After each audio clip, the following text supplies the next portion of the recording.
Hey guys, শুভ দুপুর। তো কি সব ঠিক তো? ঠিক তো থাকতেই হবে, যেহেতু আমরা এইচডি ফ্যামিলি মেম্বার। নতুন একটা ভিডিওতে তোমাদের সবাইকে সুস্বাগতম। তো সত্যি কথা বলতে ভাই, আমার শরীরের কন্ডিশান কিন্তু প্রচণ্ড পরিমাণে বাজে, ঠিক আছে? তোমরা না দেখলে বিশ্বাস করবে না। আমার মানে কি বলো তো, মানে পেটের নাভির উপর থেকে আর বুকের মানে নিচে থেকে, বুকের যে পাঁজর তার নিচে থেকে প্রচণ্ড পরিমাণে ব্যথা, ঠিক আছে? তো তার জন্য কালকে রাতে প্রচণ্ড পরিমাণে বমি হয়েছে তুলনা করার বাইরে। তো সকালবেলা ডাক্তার এসে আমাকে ইঞ্জেকশান দিল হাতে প্লাস কোমরে, বাপরে বাপ। তো এখন একটু ঠিক আছে আপাতত। তো এখন যাচ্ছি একটু বাজারের দিকে। আর সব থেকে বড়ো কথা না ভাই, আমি না বাঁ দিকের যে চোখটা আমার, আমি না সেইভাবে ঠিকভাবে না মানে দেখতে পাচ্ছি না। তার কারণ আমি তোমাদের বলছি, আমি যেহেতু গাড়ি চালাচ্ছি না, দাঁড়িয়ে বলতে হবে তোমাদের কী হয়েছে। না দেখলে তোমরা বিশ্বাস করবে না কী হয়েছে। দাঁড়াও, আমি সামনে কোথাও গিয়ে দাঁড়াই, তারপর দেখাচ্ছি আমাদের। এখন যেহেতু গাড়ি চালাচ্ছি, আমার শরীরের সাথে সাথে ভাই আমার গাড়িটাকেও সার্ভিস করতে হবে। আমাকে তো সার্ভিস করতেই হবে, তার আগে আমার গাড়িটাকে সার্ভিস করতে হবে। জায়গায় এই যে চশমাটা দেখতে পাচ্ছ, এটা কিন্তু হিরাকের চশমা, আমার না। এটা মানে কোথা থেকে কেনা? এটা আমার নীলস কাট থেকে কেনা, ঠিক আছে? নীলস কাট থেকে কেনা এটা। চশমাটা বেশ ভালো, মানে দেখতে বেশ সুন্দর লাগে পরলে। যাই হোক, এই যে চোখটা দেখতে পাচ্ছ না বাঁ দিকে, এই চোখে আমার প্রবলেম হয়েছে। এই যে উপরের দিকটায়, এই যে এইখানটায় কি একটা হয়েছে। আর এই চোখটা না আমার সেই ছোটোবেলা থেকে সমস্যা। এই সাইডে যে কালো কালো দাগগুলো দেখতে পাচ্ছ না, এই সাইডে যে কালো কালো দাগ, এইগুলো কিন্তু একটা অ্যালার্জি। আমার যখন 2 বছর বয়স, তখন থেকে এই অ্যালার্জিগুলো হয়েছিল। আমি এই চোখ নিয়ে অনেক ডাক্তারের কাছে গেছি, দিশাতে গেছি, আরও কলকাতায় কলকাতায় কোথায় যেন গেছিলাম। তো দিশা থেকে যখন চোখ পরীক্ষা করি আমি ছোটোবেলায়, তারপর আর করানো হয়নি। তো বলে কি এটা একটা অ্যালার্জি। এই জিনিসটা আগে শীতকালে হতো, এখন শীতকালে হয় না তেমন একটা। এখন হয় ভাই বর্ষাকালে, কিংবা যদি আমার ঠান্ডা ফান্ডা লাগে তখন হয়। এই যে এখানটায় হয়েছে, তো এখন এই চোখের এখানটায় হয়েছে। তারপর মাঝে মাঝে নাকের মধ্যে হয়, নাকের এখানটায়। ওহ ভাই সাহেব, মানে প্রচুর সমস্যা হয় ভাই। চোখ একটা সেন্সিটিভ জিনিস, ঠিক আছে? এখানে যদি হয় না, জিনিসটা প্রচুরই বাজে লাগে। চোখ না রক্তের মতো লাল হয়ে গেছে, পুরো রক্তের মতো লাল। তো এই জন্য চশমা পরে ঘুরছি আমি।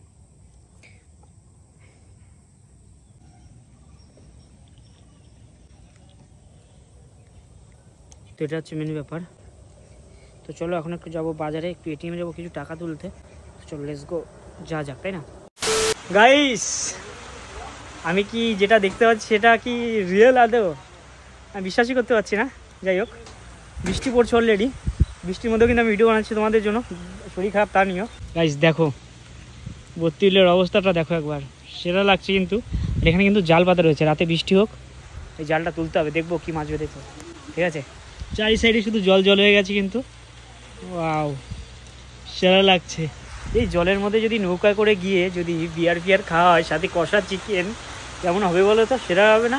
যদিও আমি খেতে পারবো না, ডাক্তার বারণ করেছে 21 দিন কোনো মদ ফদ খাওয়া যাবে না, ঠিক আছে? যেমন পেটের সমস্যা। মাছ মাংস খাচ্ছি না আমি, জাস্ট নর্মাল ডাল নিরামিষ এগুলো খেতে হচ্ছে এখন আমার। বিরিয়ানিটা তো আমি কিনিনি, তুই কিনেছিস। হ্যাঁ, কেমন লাগছে বল? সেটা লাগছে না? ওয়াও, এই পার্টটা কাটলে তো আরও ভালো লাগবে। সেটা লাগছে, সামনে পার্টগুলো ছিল কেটে দিয়েছে না, যেন খুব সুন্দর লাগছে। গাইস আমি ভাবলাম কি একটু আমি গাড়িটা সার্ভিসে যাব। গাড়িটা নিয়ে একটু সার্ভিসে যাব। তো আমি গাড়িটার সাথে সাথে গাড়িটা বার করছিলাম, তো বার করতে করতে বৃষ্টি স্টার্ট হয়ে গেছে। এখন যাব কীভাবে? এখন যদি সকাল সকাল না যায়, আমার আস্তে আস্তে তো রাত হয়ে যাবে। আর গাড়ির জিনিসপত্র পাসপত্র আমার কিনতে হবে, তারপরে গিয়ে আমি সার্ভিসটা করতে পারবো। গাড়ির অনেক বাজে অবস্থা হয়ে গেছে, ঠিক আছে? গাড়িটা ঠিকভাবে আমি চালাতে পারছি না।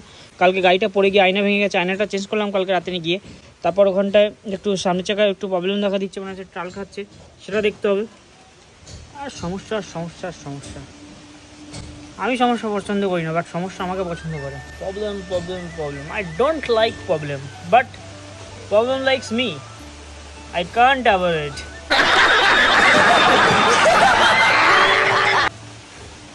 কেজির মতো ডায়লগ হয়ে গেলো, তাই না? অলরেডি গাইস, যাই হোক, তো ব্যাপারটা কী বলো তো? তো ফাইনালি এখন এসেছিলাম একটা দোকানে যেখানে গাড়ির পাসপত্র পাওয়া যায়। তো এখান থেকে ভাই আমি যদি মানে ডাইরেক্ট দোকানে গিয়ে জিনিসপত্র কিনা, তাহলে একটু দামটা বেশি পড়বে। তো আমি একটা আমার বন্ধুর কাছ থেকে জিনিসগুলো নিলাম। আরে না ও দেখো, যাই হোক, আমার বন্ধুর কাছ থেকে জিনিসগুলো নিলাম এখন। তো এখানে কালকে রাতে এসেছিলাম এখানে। 4টে বস্তা জিনিস অর্ডার দিয়ে গেলাম, তো সেগুলো এখন নিয়ে যাচ্ছি। কারণ এটা হোলসেল দোকান, মানে এখান থেকে আমাদের নীলগঞ্জে বলো মাথারাঙ্গি বলো আশেপাশে যত দোকান আছে মানে সার্ভিস করে তারা কিন্তু সব এই দোকান থেকে জিনিসগুলো কিনে নিয়ে গিয়ে তারপর যাদের গাড়ি খারাপ হয় তার গাড়ি সার্ভিস করায়। তো আমিও কিছু জিনিস কিনে নিয়ে গেলাম, ডাইরেক্ট গিয়ে এখন যার কাছ থেকে সার্ভিস করবো তার কাছে ফেলবো, সে বলবে তুই কিনে নিয়েছিস, আমার কাছে সেগুলো ছিল তো, আর তুমি আমার কাছে বেশি টাকা নিতে, সেই জন্য আমি অন্য জায়গায় যেখানে কম পেয়েছি সেখান থেকে নিয়ে নিয়েছি, তাই মেন ব্যাপার, তাই তো। যেখানে পয়সা কম সেখানে যেতে হবে। 2 hours later.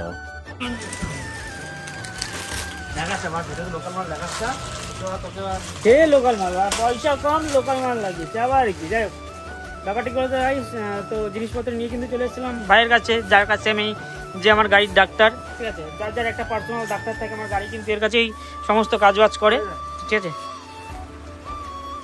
কি আমি চেঞ্জ করে নিয়ে আসবো, চাপ নেই, চেঞ্জ করে দেবে, ওরা ঠিক করা যাবে না।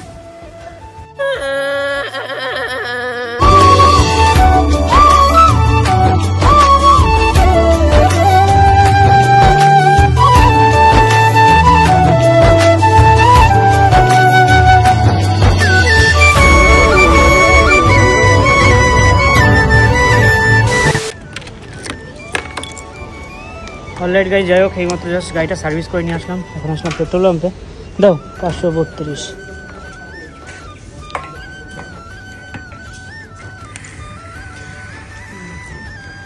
চলো, ভাবছিলাম ফুল তেল ভরবো, বাট সার্ভিস করে অনেকটা খরচা হয়েছে, সেই জন্য আর ফুল তেলও ভরছি না, 532 টাকা ভরছি। আমার বেশি ট্যাঙ্ক না, 11 লিটারের ট্যাঙ্ক। কতটা তেল ধরবো?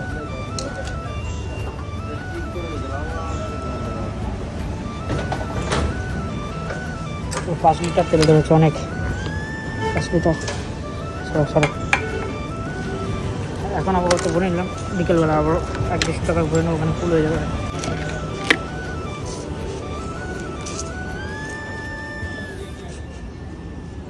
চলো, অনেকটা তেল হয়ে গেছে, let's go. A few moments later. যাই হোক পেট্রোল পাম্প থেকে তেল ফেল ভরে হয়েছে, ডাইরেক্ট বাড়িতে এসে খাওয়া দাওয়া কমপ্লিট করে নিলাম। গাইস দেখো, গাড়িটা আজকে বহুদিন পর সার্ভিস করালাম। গাড়ি থেকে নাম, ভিডিওটা বানাচ্ছি, নাম স্ট্যান্ডটা তুলে বস। হ্যাঁ, রিয়া ফোন করছে। হ্যালো, বল। এই একটু ভিডিও বানাচ্ছি, রাখো, পরে ফোন করছি।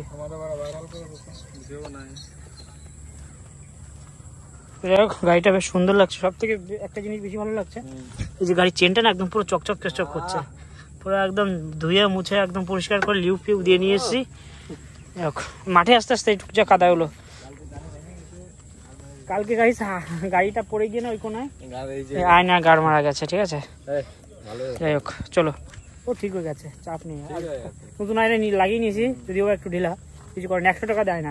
চ্যানেলটা তাড়াতাড়ি সাবস্ক্রাইব করো, চলো চ্যানেলটা সাবস্ক্রাইব করো গাইস তাড়াতাড়ি। আবার ফোন করে কি করতে বল?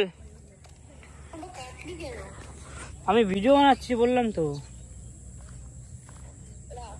হ্যাঁ, না না অলরাইট গাইস, তো আজকে আসলাম একটু শনি মন্দিরে পুজো দিতে। আজকে যেহেতু শনিবার, তো সেই জন্য সন্দীপের সাথে একটু আসলাম শনি মন্দিরে পুজো দিতে। আর সন্দীপের অবস্থা খুবই খারাপ, ওর জ্বর এসছে, একটা পায়ে ফোড়া হয়েছে, আর তোর আর পেটে হলো প্রচন্ড পরিমাণে ব্যথা। তো মেবি এটা হলো মনে হয় ড্রিঙ্ক করার জন্যই হচ্ছে, আমার যা মনে হয়। আর এই চুলটা তো কাটছে না, হয়তো চুলটাও শুট করছে না, কারণ সবার তো সব জিনিস শুট করবে এমন তো কথা নেই। তো ড্রিঙ্ক করাটা বন্ধ কর দয়া করে। কি বলে তুমি? ড্রিঙ্ক করাটা বন্ধ কর দয়া করে। नहीं মানে এগুলো বলতে বলতে আমাদের মুখ দিয়ে রক্ত উঠে গেছে, বুঝলে তো। কিন্তু ও হচ্ছে সোনার পাত্র না। তো আজ কালকে রাত সারা রাত কষ্ট করেছে, যে ঘুম থেকে উঠে 2টো ইঞ্জেকশন, একটা পাছায় আর একটা হচ্ছে হাতে ইঞ্জেকশন দিয়েছে ডাক্তার এসে।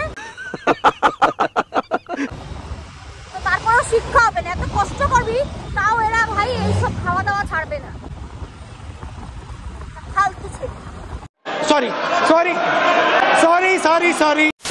চলো গাইস, আজকে ভিডিওটা বেশি বড় করছি না, এখানে শেষ করছি। যদি তোমাদের ভিডিও ভালো লেগে অবশ্যই লাইক কমেন্ট শেয়ার সাবস্ক্রাইব করে দিও। তো চলো দেখা হচ্ছে তোমার সাথে নতুন একটা ভিডিওর সাথে। তো ততক্ষণ টেক কেয়ার, লাভ ইউ।